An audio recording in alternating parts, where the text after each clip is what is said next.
Good morning on this rainy day. Thank you all for being out here today. We appreciate it. My name is Jennifer Bernstein. I'm the president and CEO here at the New York Botanical Garden, and it's my pleasure to welcome you. Before we begin, I'd like to acknowledge that the New York Botanical Garden is located on the ancestral homeland of the Lenape, Delaware people. We honor them and acknowledge their displacement, dispossession, and continued presence. With generous support from the Mellon Foundation, the Food Dialogues started in the spring of 2021 as a partnership between our Humanities Institute and Dr. Jessica B. Harris to present a series of rich conversations with prominent authors, chefs, and food historians, examining how notions of heritage and identity are shaped through food. Dr. Harris is a leading scholar of Black culinary history, the 2020 James Beard Lifetime Achievement Award winner. In 2021, she was named as one of Time Magazine's 100 most influential people. And the Netflix series, High on the Hog, was inspired by her 12th book of the same name, High on the Hog, A Culinary Journey from Africa to America. Dr. Harris has been central, really, to the creation of the development of the African American Garden here at NYBG at the Edible Academy, and we're honored to have her as a member of our Board of Trustees. Today, Dr. Harris will be in conversation with Man Booker Prize winning author Marlon James to explore memory and history, landscapes and lore, as well as fables, fantasies, gardens, and food as they show up in his work and in his life. I'll ask you to please silence your cell phones and join me in welcoming Dr. Jessica B. Harris and Marlon James.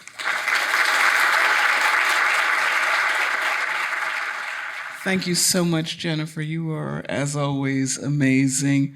Today is the day of the changing of the guard in a kind of funny way. Kay Chubbuck, who has been working with us on the garden for almost a year and a half, 2 years maybe, I'm time challenged, is handing over to Lucas and Rhonda and Samra. And so I keep thinking of the E.E. Mill poem. You know, they're changing the guard at Buckingham Palace. Christopher Robin went down with Alice. So they're changing the guard at Ross Hall. So I wanted to acknowledge that, to thank Kay for everything that she's done, and to say, be afraid to the incoming folk. Yeah, I have a whole bunch of English nursery rhymes that are actually dirty, but my mom is in the audience. So you won't be hearing them today. Keep it clean, keep it clean. Keep it clean. There you go.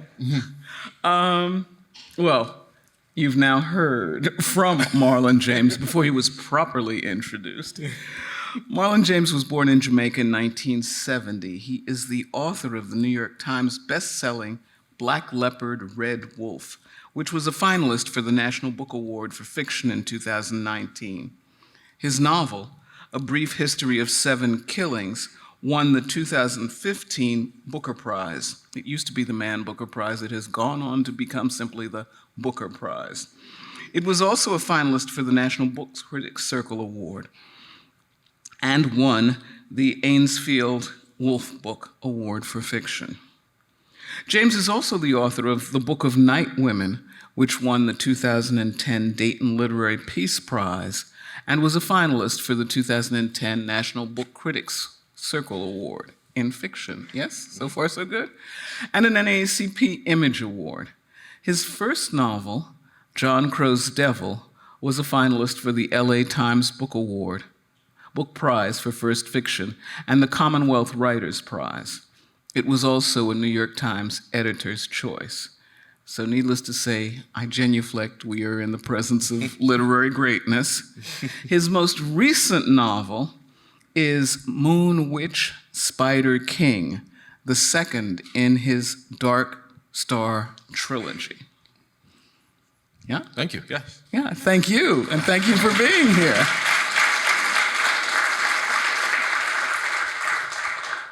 In our garden at the Barnsley Beds, the African American Garden, the Caribbean Experience, which some of you, I hope, have seen. How many of you have seen it?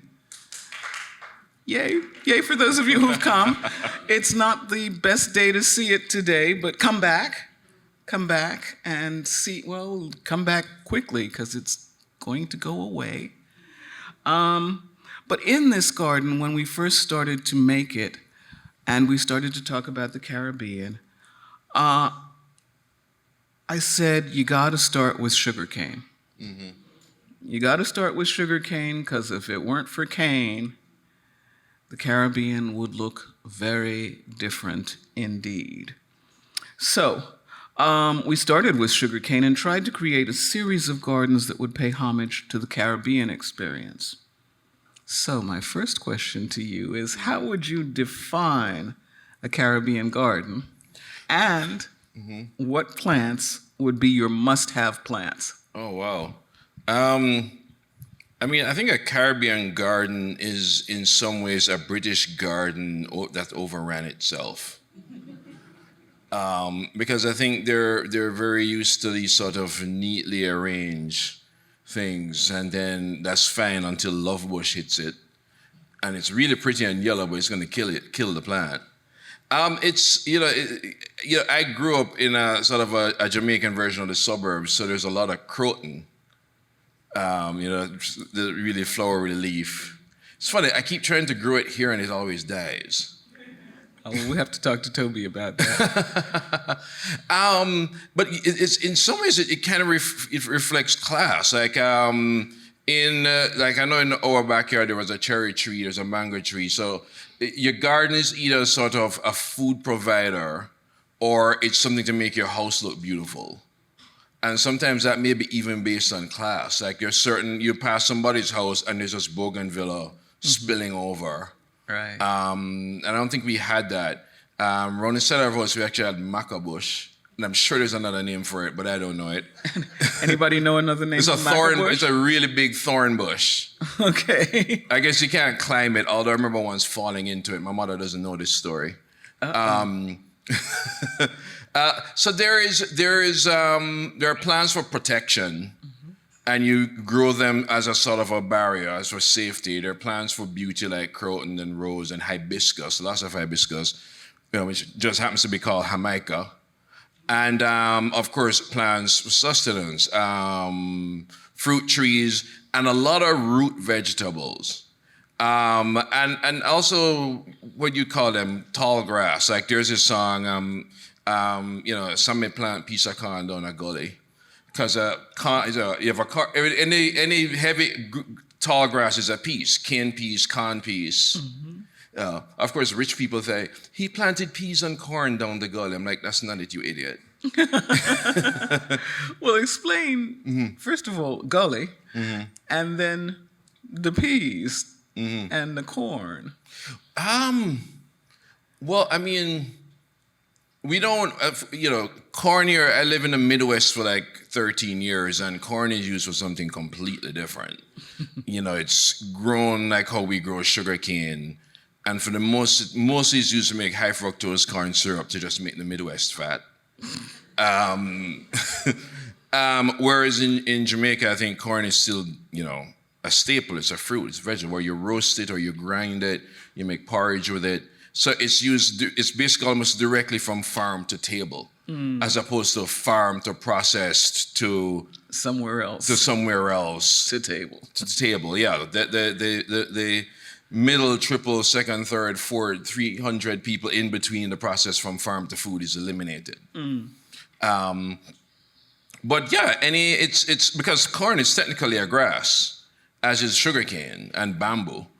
And that's just what we call it. A corn farm is a piece. Okay. And down the gully? Down the gully usually just means valley, a river valley. Okay. You have the artificial gullies, but that's construction, and that's where we just send sewage. So you want to eat something from there. No, that's what was coming to mind. And down the gully. No, really? we just call valleys gully. Okay. When there's a song Hill and Gully Ride, they mean hill and valley.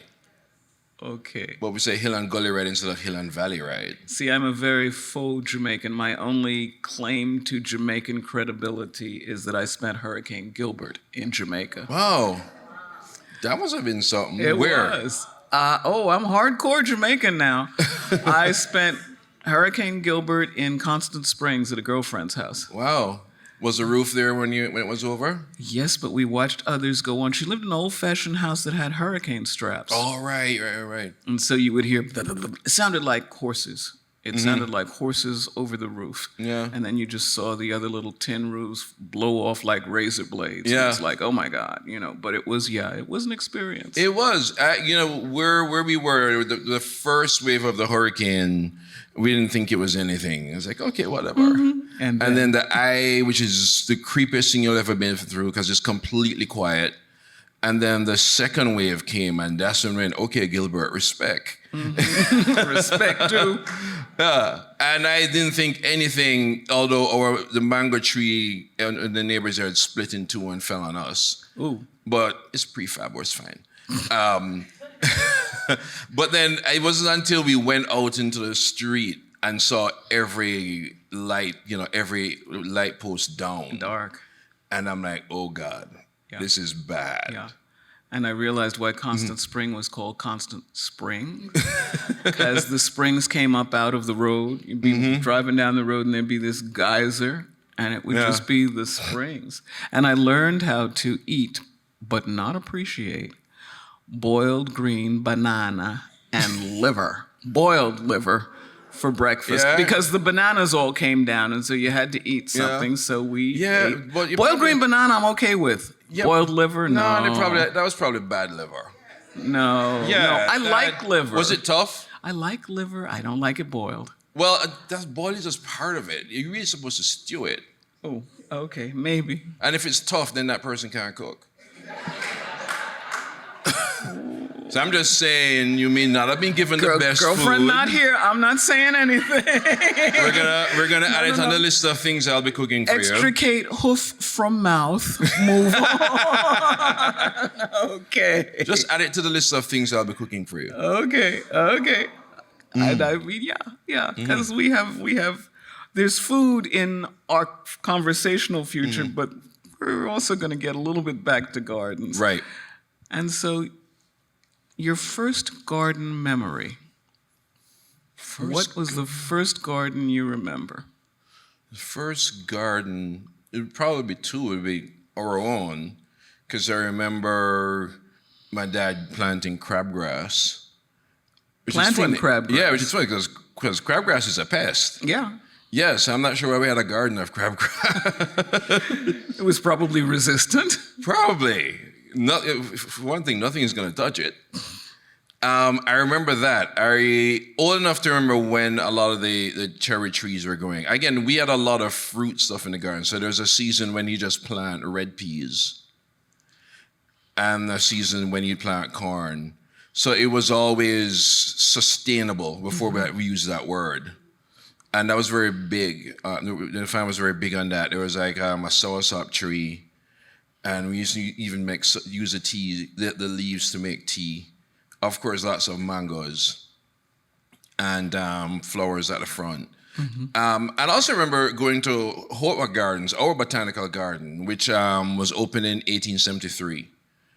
And it's I guess it's this place of, I wouldn't know the words tranquility back then, but it would be a place of peace. I remember also, my mother does not know this story about sometimes sneaking out He's from saying school. doing that, I know, because that would make sure she doesn't hear. Marlon's mother is with us today, so please. So, sometimes we would sort of skip school and go to the botanical gardens. You were learning. Yeah, it was an a learning educational experience. visit. It was educational. It doesn't matter if school was happening at the same time. Much. You know she's going to talk to me about this. Oh, I know. Yeah. I know. Okay. And I plan to be a fly on the wall and listen. So we'll see how that one goes. In the garden, are you most affected by sight, smell, touch, or any other sense? What moves you most in a garden? Weird. I didn't really start to think about this until I read Ed Young's book, An Immense World. I actually think smell. it's because the smell and weirdly enough taste. Like some of the flowers, you could squeeze the nectar out. And that was fascinating to me. So it became this sort of searching for flowers you could taste. And the smell of different things, smell of rose, the smell of eucalyptus. It's in a lot of ways. When I read it in a book that there are classes where students are blindfolded and sent into a garden and they have to navigate their way by smell. And I was like, I could do that. Because I remember going by smell, going by wherever mint is, or sometimes not the flowers, but the dirt. The smell of the dirt? The smell of the dirt, the smell of fertilized dirt as opposed to unfertilized dirt. Rich soil, Yeah. loamy soil. Yeah, stepping through mud that's, stepping through plant, earth that's sort of just plowed. Just broken, yeah. Yeah. So it was, in a lot of ways, sight was the least, because a lot of times I'm watching stuff before they start growing. So a lot of it was guided by texture and taste. And of course, sometimes grabbing the wrong thing. And I remember one time, I think we call the non-prickly cactus tuna in Okay. Jamaica. And people use it to wash their hair. So I remember the time I grabbed that cactus by mistake. Yeah, I looked like a porcupine. It's like, Non-prickly, but prickly. Yeah. So going by taste and touch has its disadvantages. Too. Yeah. True. We talked about Caribbean gardens, but now, favorite garden. Oh, favorite garden. Do you have a favorite garden? It could be your garden, could be a friend's, that botanical garden where you went over the walls, as it were, or even an imagined garden.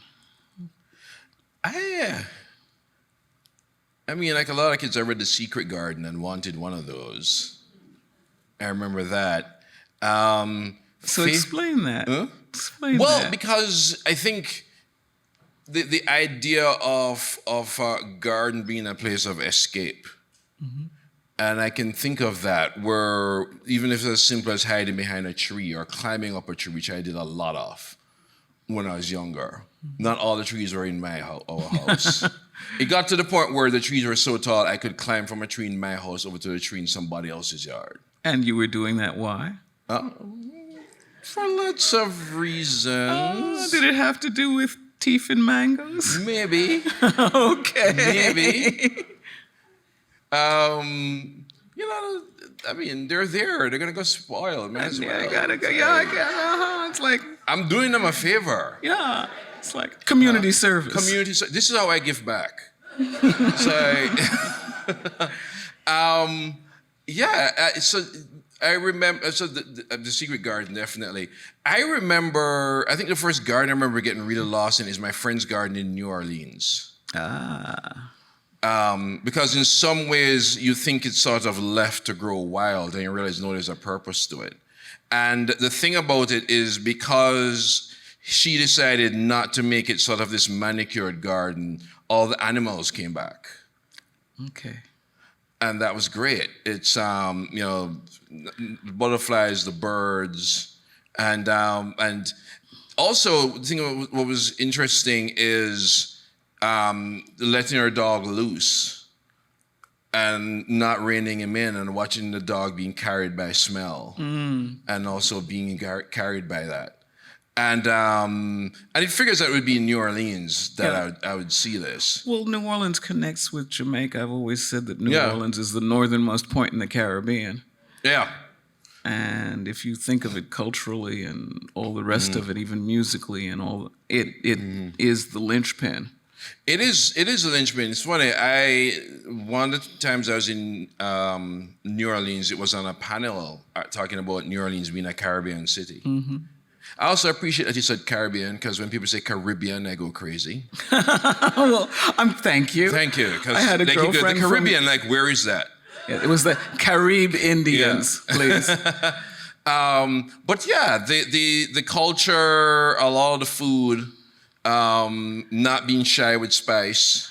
Well, also a lot of the culinary connections, if you think about it, you mentioned earlier planting red peas.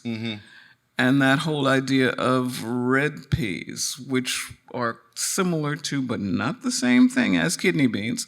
If you look at mentally give yourself a map of the Caribbean, a friend who has actually worked with us on the Caribbean Garden is a lady named Maricel Presilla, and she at one point told me, Cuba, okay, if you think geographically now, Cuba has a line of bean demarcation. Everyone thinks of black bean soup, sopa de frijol negro, as being Cuban. That's the black bean, it's Cuba. Moros y Cristianos, black beans and white rice, the Moors and the Christians. Interesting name. Okay. But my friend who is from Oriente, the eastern provinces, said there they eat red beans. And so if you look geographically, you get Jamaica, you get Haiti, you get Cuba, up into New Orleans, and they're all eating red beans. It's a connector. But what's even more fascinating is, and of course the history between Haiti and New Orleans specifically, is, well, at the time of the Haitian Revolution, New Orleans was still French, briefly. And so as it was coming, the planters left with their enslaved black folks and went to the closest French town they could get to, which was New Orleans. But they took with them that thing that was called riz national in Haiti. And riz national is red beans and rice, national rice. And it, in New Orleans, becomes so much a totem of New Orleans that Louis Armstrong used to sign his letters, red beans and rice, Red beans and Leroy's. rice. Yeah.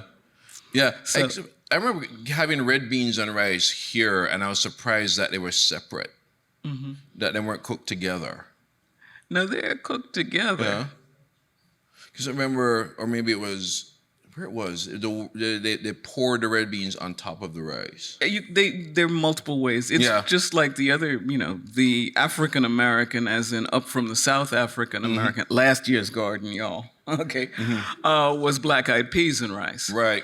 And there are variants on that. You can cook it with, or you can cook it separately and pour them over. So there are apparently those two threads running in both of those things, And of course, now in the modern days, whether you're using swine or not, I am a partisan for swine, but I have said publicly that on my tombstone it's going to say pig and butter.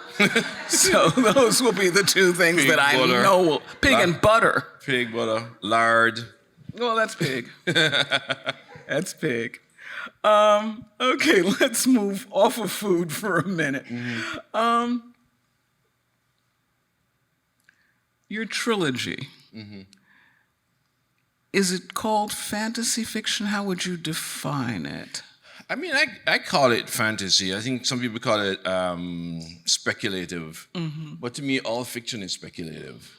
Touché. Or magical realism, which is what people call it because they want to seem proper and literate. It's like, it's not fantasy, it's magical realism. But it's basically fantasy.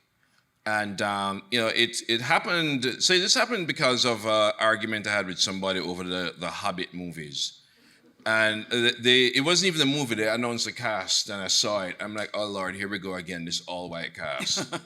and I said, if somebody's watching this movie and see an Asian Hobbit, nobody will care. And the person's like, well, it's based on British culture and British folklore and such and such. And I said, Lord of the Rings isn't real. These aren't real people. You can actually do whatever you want. And the argument wasn't getting anywhere. I said, you know what, keep your damn Hobbit. I make my own. Yeah, I'll make my own. But then in making my own, I was like, oh, wait, but I don't know anything. Like, I know some folklore, but I didn't know mythology. And then I started to really think, what happens to a people when they don't know their myths?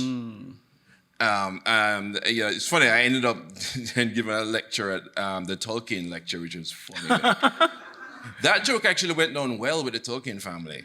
But I talk about something as wild as, say, King Arthur, that I don't think the average British person thinks about King Arthur every day.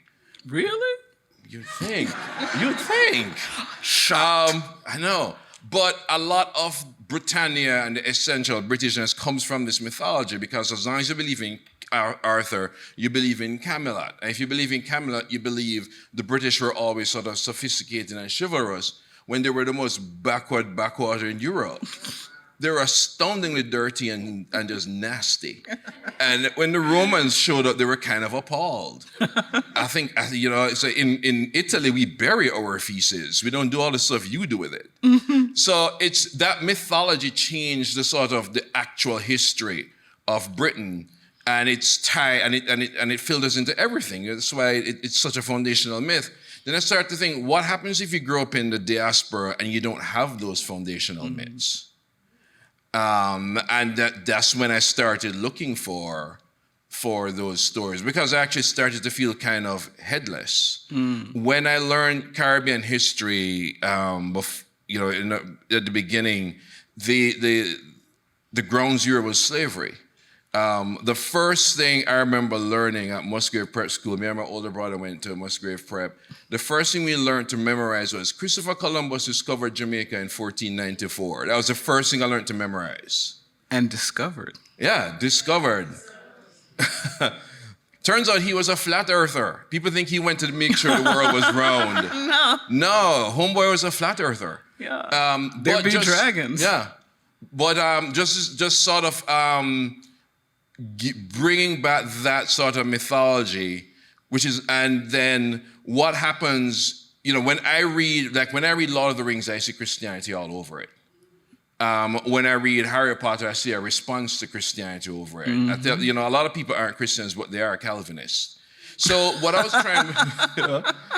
was trying with that book is, how do I construct a world that may be fantasy to us, but real to somebody in what became Uganda before Islam, before Christianity? Okay, so my question to you on that, and now we're off gardens completely. What myths did you go to, discover, find, work with, and from? Oh man, there were so many, and some of it, a lot of the myths about monsters. I was very interested in, for example, African vampires. That unlike Western vampires that shrink at the sun, they perfectly fine killing you in broad daylight. Yeah, well, African monsters don't joke. Like the hag and the Sukuyon and all of those things that ride you till you go. Like Ninkinanka, which is the dragon that lives in the river but still spouts fire. You have the Eloko, which is a grass demon. But you also have the Jengas, which are the small mermaids. Of course, you have Mami Wata. Don't mess with Mami Wata. Oh my God! Well, in Jamaica we call her River Muma. She will lure you to your death. But I think a lot of those, almost all the creatures I come across, even when they have a certain enmity to people, they have a harmony with the land. Like Eloko, actually, he's a kind of a vampire, but his instead of hair, he has leaves. So it's this sort of, you came and disturbed our forest. And more often than not, these creatures are forest creatures. They're agricultural creatures, not agriculture, but they're forest creatures. And they're in harmony with, plant life. Yeah. The human is the disturber. I've been told, I've done a fair amount of study of candomblé in Brazil. And, decades ago, somebody said, do you realize that candomblé is the first ecological religion? It's all about being at harmony and in harmony with nature, so it fits right in with what you're saying. Yeah. But I like the idea of people who don't know their mythology. Yeah. Have no heads almost, have no building blocks. That's Well, yeah, profound. it is. Yeah, because I think I didn't say this. Margaret Atwood said it. Said people haven't changed in 1,000 years, and you know by checking the myths. Ah. So I went, well, what if I don't have a myth to check? Okay. I'm skipping around now because I looked at my watch a minute ago and we are rounding the bend. Plants. Do you have a favorite one?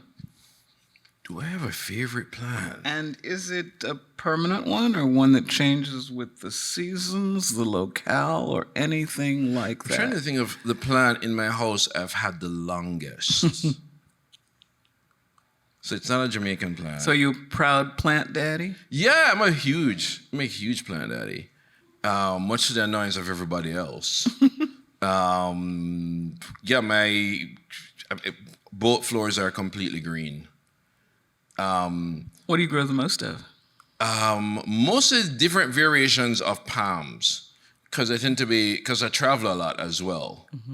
So the plants, the cacti, I try to stay away from high maintenance plants. I forgot the name of it, but I'll leave it with neighbors and they don't get watering schedules. They're not going to talk to the plants. They'll just dump. I said, no, that needs little water, not more water.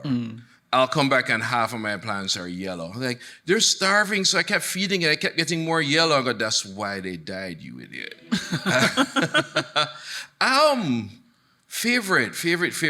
You know, I actually do like having a good aloe vera in my house. For one, so far, it's the one I've come across where almost every North American culture sort of views it the same way.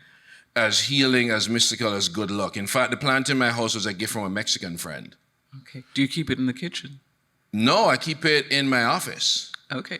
Because often they're in kitchens.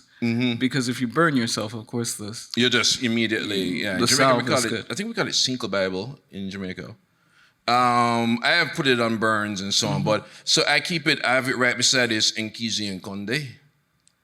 Those of you who don't know what it is. Explain me. So Nkizi and Conde is an African spirit figure. It's a carving, usually about a foot high.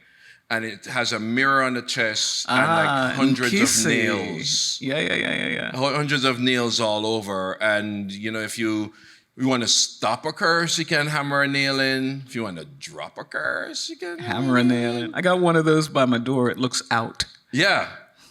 I like just telling people, yeah, there's a nail in there for you.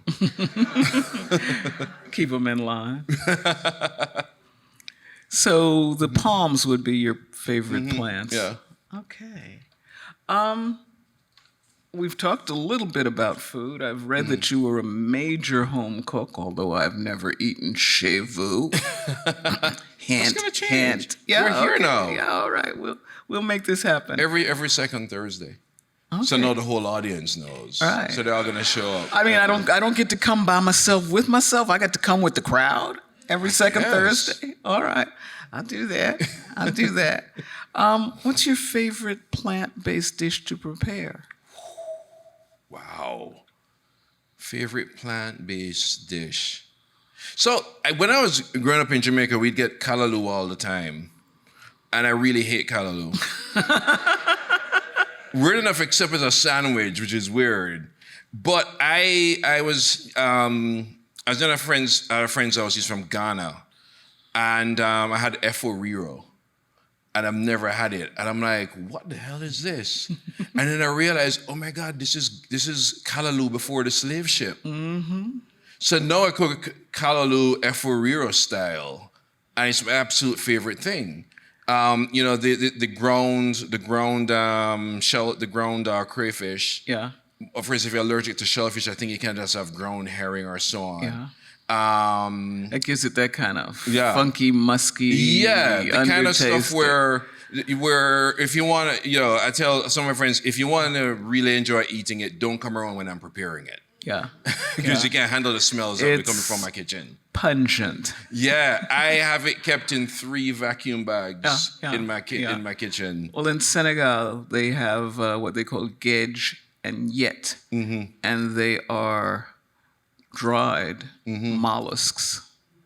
Yeah. So imagine mussel kind of shellfish thing that's sun dried and reeking. Oh God, yeah. I opened that bag. Yeah, it's my like, whoa. kitchen reeks. Yeah. It's something like when like is it ghee or ghee? Where you cook Indian food. Ghee. Ghee, like when you just put it in the pot. I'm not crazy about the smell, but as soon as you put food in, it's incredible. But yeah, cooking a lot of Jamaican stuff in a West African style has So been very important the to me. before the slave ship. Before the slave thing. ship callaloo, Yeah, basically. Yeah. No, and a reference that I hate making, but just to talk about the before the slave ship. In Benin, when they were filming High on the Hog in the first episode of the first series, Yeah. an artist, whose name I am, of course, going to forget, gave us a whole meal of food from Benin before the slave ship that was still prepared by women way, way up country and things. So lots of fritters fried in deep oil, Right. lots of tiny little river fish. Lots of things like janga that I can't eat, but that were wonderful. And- Django, was that crayfish? yeah. Oh, they still call it Django. Oh, that's No, they didn't interesting. call it janga. I'm calling it Oh, janga. you're calling it Django. But Okay. crayfish, stuff Yeah. like crawfish, if you're Yeah, from yeah, New yeah. Orleans, please. Stuff like that reflected what was eaten, certainly in large areas of the western part of the continent before the slave ship. And so that whole notion of pre-slave ship food, Native American chef, who you may know because he's out from your neck of the, you used to be Yeah. neck of the woods, Yeah. Sean Sherman, talks about decolonizing food. Yeah. And so to look at what that food was before there was wheat, before there were things like that, and to see how that plays out. Well, I think what the challenge we have in Jamaica now is decolonizing from American food. Oh, absolutely. Absolutely. Or food from the lost continents of Atlantis, that we are having continental food. It's like, from where? Yeah, I was good. Yeah, because it's sort of eliminating sort of from the need from, for example, frying everything. The high fructose corn syrup bullshit. Just the way in which we prepare foods. A lot of it is still kind of British. Certainly in Jamaica, yeah. Yeah. Yeah. I'll say, as somebody from a former British colony, I have nothing but contempt for the British, but I do have tea 3 times a day. And that's what he asked for. I was having my coffee. And I I don't asked know for which tea. that came from. He said, "Do you have any tea?" It's like, okay. Yeah. But it's, because if you go back to a lot of to traditional Jamaican food, traditional Haitian food, some of it was making do with what you have. Some of it was making do what was thrust upon you. Like breadfruit was thrust upon us. Lovely tale. You know the tale? Tell us. Oh, I think it was one of Captain Blight's. It's what caused the mutiny on the Bounty. Yeah. Even there's a crate with mangoes on the Bounty. It was the 11th crate. And it was mangoes. And we had no idea what the mango was. So we call it number 11 mango. And that's what we still call it. Still call it. Yeah. But the sort of rediscovering that our culinary culture was perfect to begin with. And in a lot of ways, this is one of the reasons why I tell people High on the Hog was the first food show that made me cry. Oh, bless you. Yeah. Because the just how much of us have survived. When you were in Benin and Ghana and seeing just how so much of how we prepare food and present food, we've retained. And I'm like, we're talking about slave ships where there's so many things that survive that. Yeah. and went on in spite of that. Well, it's even to go back to your thing about mythology. We may not know it, but somewhere in the marrow of our bones, we know it. Yeah. You know, it's there. It just has to have the thing that sparks it. Yeah, like in Jamaica, it's almost instinctual that you know which tree which leaf can give you a tea.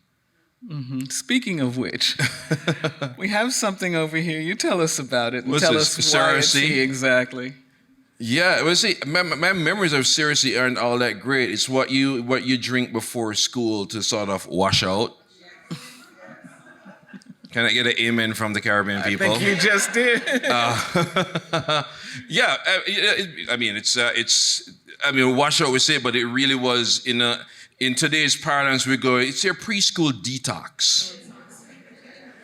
It's a cleanse. It's a cleanse. But I have come across people who drink it recreationally. I'm like, but it's so bitter. Why would you do that? Well, this is the fruit, Yeah. which is kind of mashed, but this is a Bronx one. Okay, so he's had a little challenge. It's usually rounder, called bitter melon. Okay, and it appears in one of your books. And one of the things that's interesting is how sometimes things that are used to heal are also used to harm. To harm, yeah. Yeah, it's Cerasee's one of them, but there is a lot of people who have cucumber and we have susumber. And susumber, some people use as a food, but susumber is also a pretty lethal poison. As is aki. Yeah, if you don't prepare it right. You know, I've always entertained this. Aki, by the way, everybody knows aki. Aki rice, saltfish are nice, and the rum is fine any time of year kind of thing. Okay?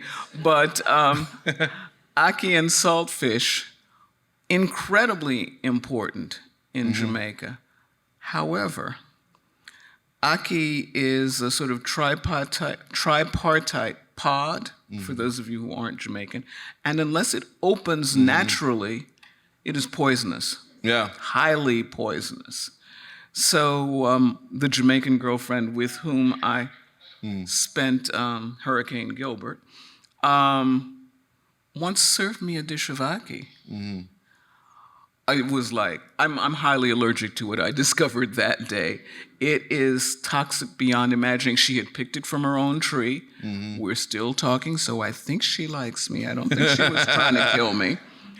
But it is horrific because what it does is you don't want to know. Anyhow, just put it this way, you can clear a room quickly.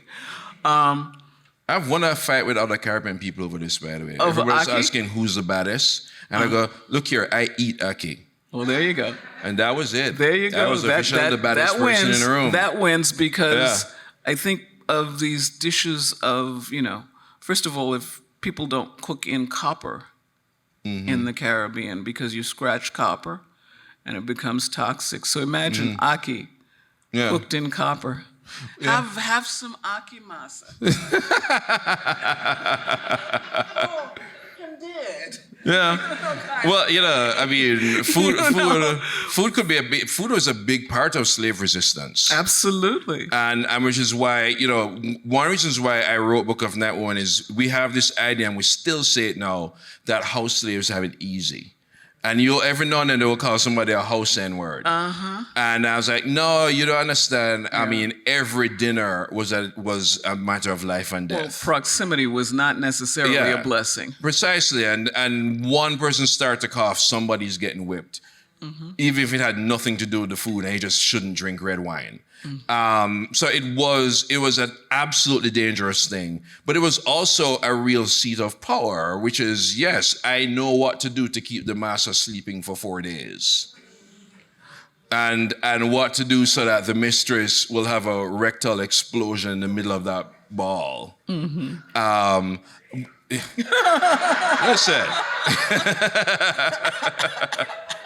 Well, there it is. Hey, you get your rebellion where you fit in, man.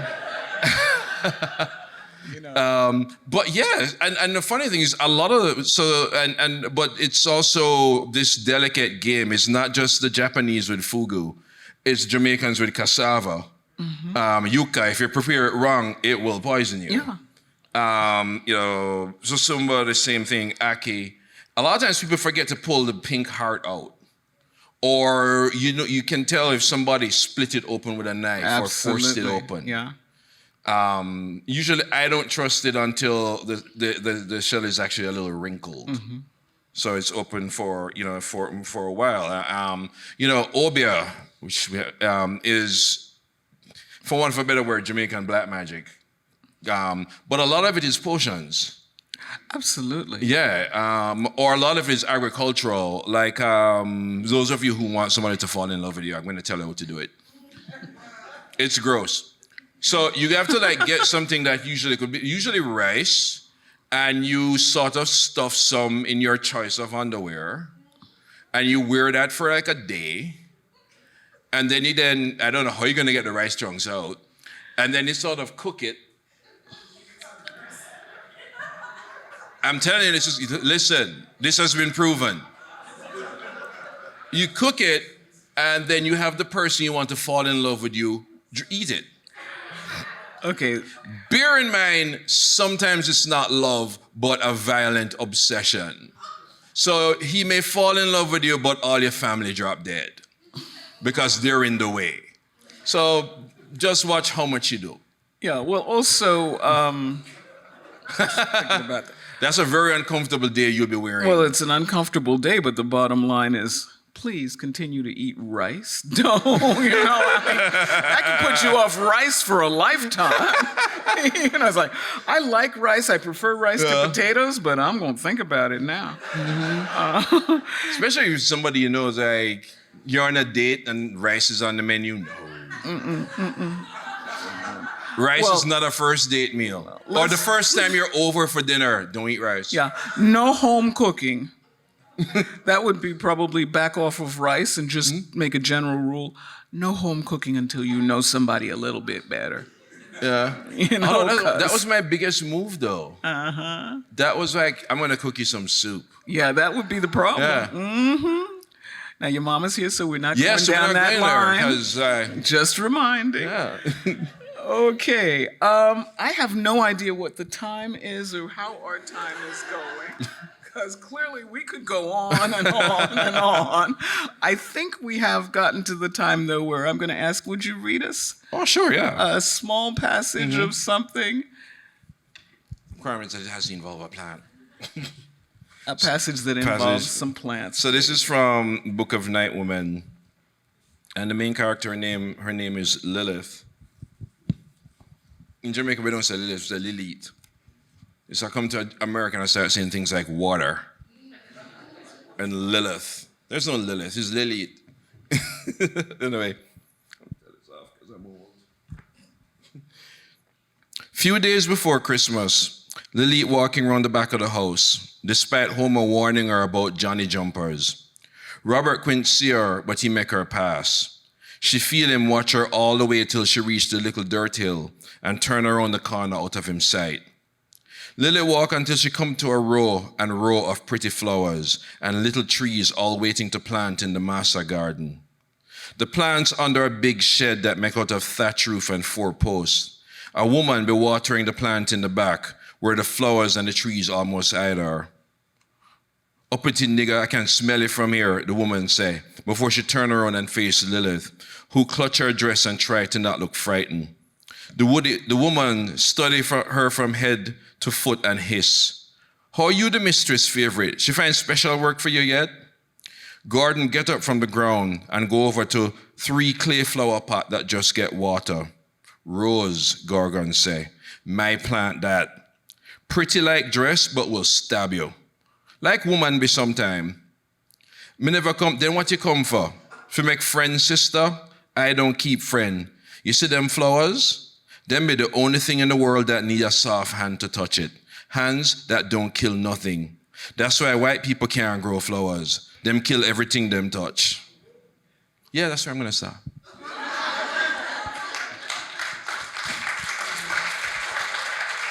Not that I'm trying to start any fights or anything. Thank you.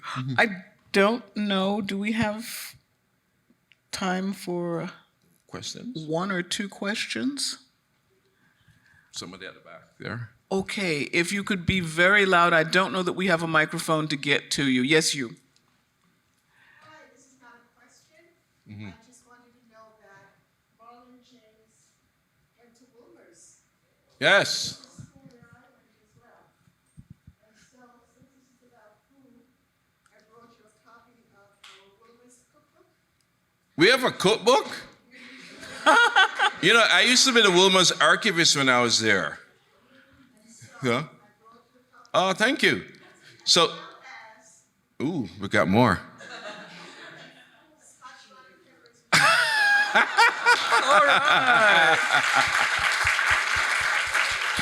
You know, you come to America and I go, we have habanero. I go, it's not the same thing. Oh my God, I can take a hug. Oh, later. Oh yeah, absolutely. All right, so Thank you. this is an invitation to our, we're having an anniversary party on sure. November 11th. Okay. If you're in New Yeah, York. let me talk to you afterwards. Okay. Oh, thank you. Yeah, so Wilmer's is the oldest high school in the Americas. And one of the things about the school is when the day we admitted Jews, the planters class tried to get the school closed down because we can't have that. And that was when? That would have been around the 1890s. Yeah. And what the school, they tried, because we started letting Jewish people and they tried to get the school closed because we were in violation of the will of the school. And the black folks must have made him really crazy. Oh my God, yeah, because John Woolman was about to die in Port Royal and we can't have a school where there are pirates. So they rode his dying body over to Kingston and he died in Kingston. And anyway, so what the school managed to do is managed to get the Queen's government to move the boundary of the parishes to our back gate. So the thing that separates Kingston from St. Andrew is our back gate. So that way we were still within the will. But thank you. And thus does the world change. Yeah. I think that may be not so much our last question, Oh, but somebody at our... I see two. Comment or a request. Yes, ma'am? Or Yes, go ahead. when are you partnering with Ava DuVernay to put this in? Why does he need Ava DuVernay there? It doesn't have to be Ava. Fine, Okay. fine. Hold on, what am I doing with Ava DuVernay? I have no idea. I think let's wait with that until afterwards and you can come up. But you wanted to say when are all of these things going to be on screen? Possibly. Got it. Okay, Thank you. Last question. So I'm reading Black Pepper and Red Wolf. I just got done reading Here Comes the Sun by Nicole Duncan. There seems to be this thing with goat and goat blood Yeah. referencing like particularly Caribbean literature. Why is that the case and like what's the significance behind it? Question Sir? about Oh. goat and goat blood and the significance in Caribbean literature. I'm trying to remember how Nicole used it in her book. So Dolores, Margaret's mom, and Miss Gracie killed the goat and they used the blood to write the blood of Jesus against you. Yeah, a lot of it is tied to revival and that sort of religion, because there are certain revival practices that end with slaughtering the goat or cutting the goat's head, and I think it's writing blessings or curses into being because that's how it was in Exodus. There's that. So it's in a weird way, it's the church. In Black Leopard, goat's blood is actually part of the food. That and it's I can't remember what dish, because we to launch the book we had a dinner with all the dishes in Black Leopard, Red Wolf. Don't worry, we used beet juice because we figured Americans couldn't handle blood. But it is an essential cooking ingredient in a lot of sort of the Sahel region African food. And in France. Yeah, and in France. I mean, the British makes this nasty little pudding thing out of it. But it's interesting that they're very different. The Jamaican thing is very much taking an Old Testament Christian thing, and we pick and choose what things still have power. And that one, it's like, people still obey people. Yeah. Anybody tell me, yeah, man, this weekend I went to St. Thomas. I go, We know what you went there for. Okay. And if you want to know why they went there, you'll have to come up and see Mr. James afterwards. Thank you so Thank you so much very, for having very me. much. Thank you so much.